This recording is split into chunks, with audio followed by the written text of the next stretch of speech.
molti di voi ricorderanno, tempo fa ho pubblicato alcuni episodi sulle vicende di mio padre nella Seconda Guerra Mondiale. Die Badoglio-Truppen haben kapituliert. Die deutschen Soldaten rücken in Rom ein. Avendo speso abbastanza tempo con lui, sono stato in grado di mettere insieme i suoi ricordi in modo che la narrazione avesse un senso. Vor der deutschen Botschaft. Diversa è la cosa per suo cugino, cioè mio zio. Diversa per una serie di ragioni. La prima è che, avendo speso con lui molto meno tempo, i dettagli delle sue vicende sono più incompleti, ma non per questo meno interessanti. Das Kolosseum. Non perché sia stato al centro di chissà quali fatti d'arme. Süditalien. Ein deutscher Aufklärer landet nach einem Flug über das Meer.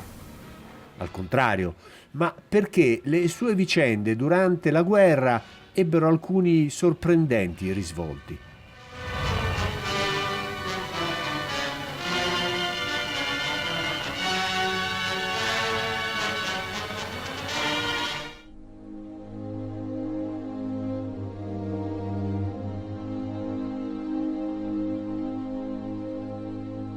L'aeronautica italiana ha dato una prova eccezionale della sua efficienza bellica, per valore di piloti, perfezione di apparecchi e potenza di mezzi distruttivi.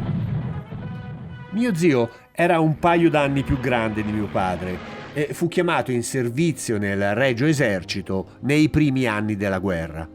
Non so che formazione abbia avuto, che corsi abbia seguito, ma so che ha servito come tecnico aeronautico.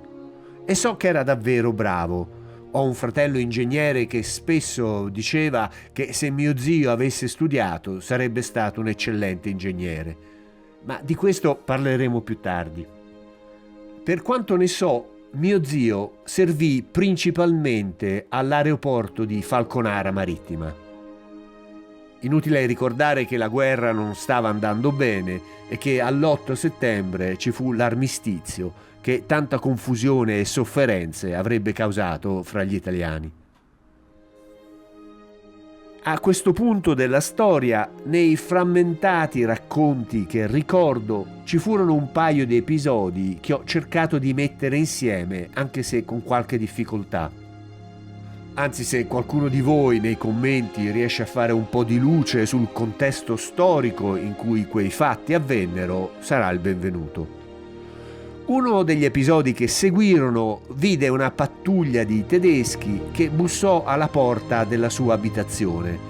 Ora, dal momento che la famiglia di mio zio non era del luogo e quindi non era con lui, credo che vivesse in un suo alloggio da solo, o forse era accasermato nella struttura dell'aeroporto di Falconara. Sta di fatto che i tedeschi stavano rastrellando l'area, forse anche alla ricerca di braccia per la loro organizzazione addetta alla costruzione di strutture difensive, la TOD, poiché il fronte adriatico, al contrario di quello tirrenico, era pianeggiante e quindi privo di difese naturali. Mio zio si diede per malato e quindi aveva bisogno di rimanere a letto. Il sergente tedesco infilò la mano sotto le coperte per sentire se il calore confermasse quella versione. Apparentemente l'espediente funzionò, forse perché era febbricitante per davvero. Successivamente si recò a rapporto dai suoi superiori all'aeroporto di Falconara per ricevere istruzioni. Ora, non so come in un obiettivo così sensibile come un aeroporto militare siano riusciti ad escogitare un piano di fuga così rocambolesco, ma tant'è.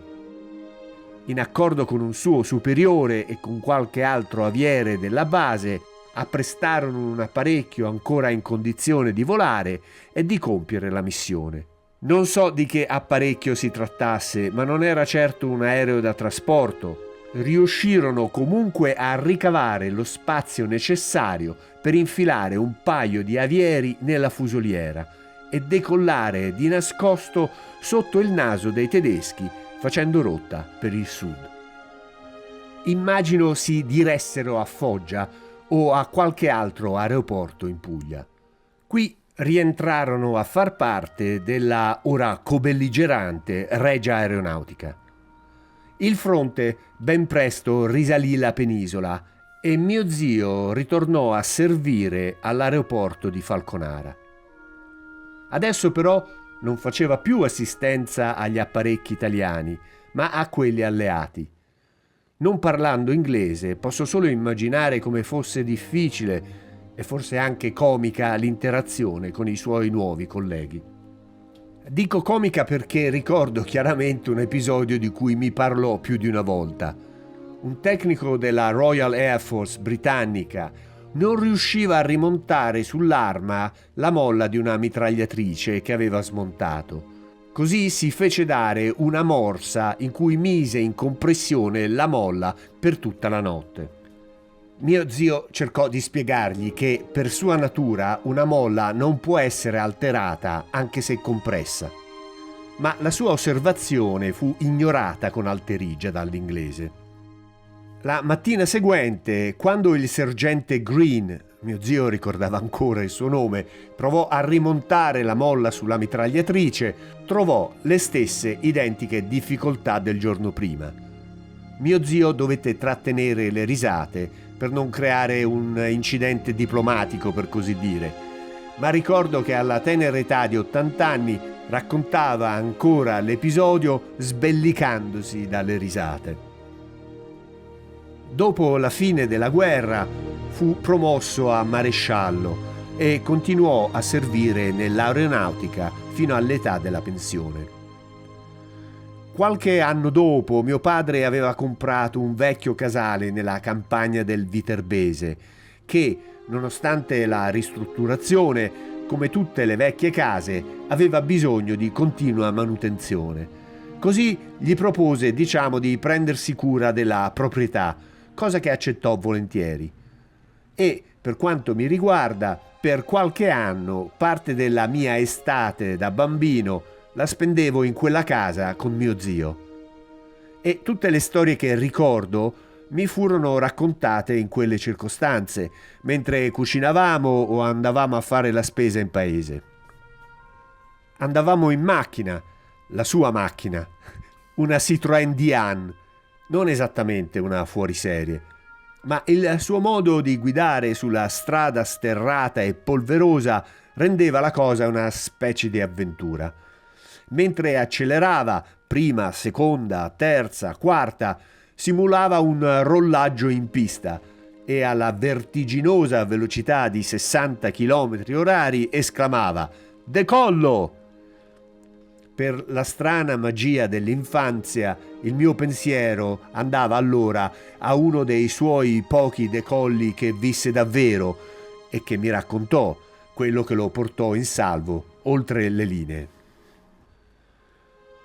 In quei lunghi e in buona parte noiosi pomeriggi d'estate, mio zio mi raccontava anche le cose successe dopo la guerra.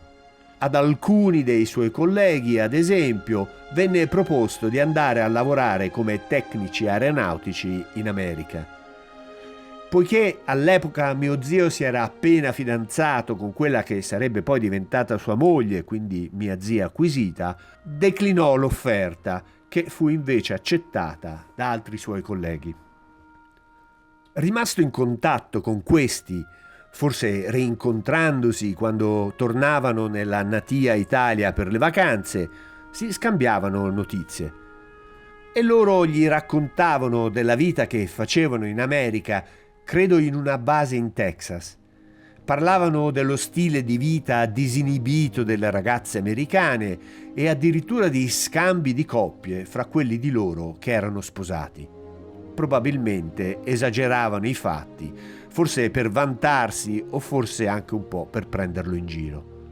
Ma da come mi raccontava lui queste cose, credo che si fosse bevuto ogni dettaglio di quelle storie tanto esotiche quanto allettanti. Forse aveva anche iniziato a rimpiangere la scelta di non essere andato e ora vedeva il mondo un po' come Willy, il protagonista di Morte di un commesso viaggiatore, che rievoca spesso i racconti dei successi dello zio Ben. Senti William, ho comprato un bosco da legname in Alaska e mi serve uno che mi sorvegli le cose. Oddio, un bosco intero. C'è tutto un continente da scoprire, William. Vattene da questa città piena di chiacchiere, di cambiali e di tribunali. Se uno ci sa fare, può fare una fortuna lassù. Ma col tempo realizzai anche qualcos'altro, qualcosa che mi diede molto da pensare. Tra le mansioni di mio zio c'era la manutenzione degli apparecchi, incluse le armi, mitragliatrici e bombe. Ora, chi ha avuto occasione di vedere gli episodi dedicati a mio padre che ho citato all'inizio, sa che per una serie di circostanze successive all'8 settembre si ritrovò a servire nella Wehrmacht. Quindi l'uno, mio zio, si trovava giusto a sud della linea del fronte con gli alleati, mentre l'altro, mio padre, si trovava giusto a nord della stessa con i tedeschi. È inevitabile pensare che ad un certo punto mio zio possa aver caricato bombe destinate a colpire la posizione dove si trovava mio padre. Un altro frutto avvelenato dell'8 settembre, che non solo ha visto centinaia di migliaia di soldati italiani abbandonati al loro destino, in patria e all'estero. Non solo è stata la causa di una sanguinosa guerra civile i cui strascichi affliggono l'Italia ancora oggi. No, ha creato anche le premesse paradossali di una guerra fratricida. Ha messo letteralmente fratello contro fratello, o in questo caso cugino contro cugino. Peraltro non ho mai saputo se mio padre e mio zio abbiano mai parlato fra di loro della possibilità che uno potesse aver colpito l'altro senza saperlo. E forse è meglio così.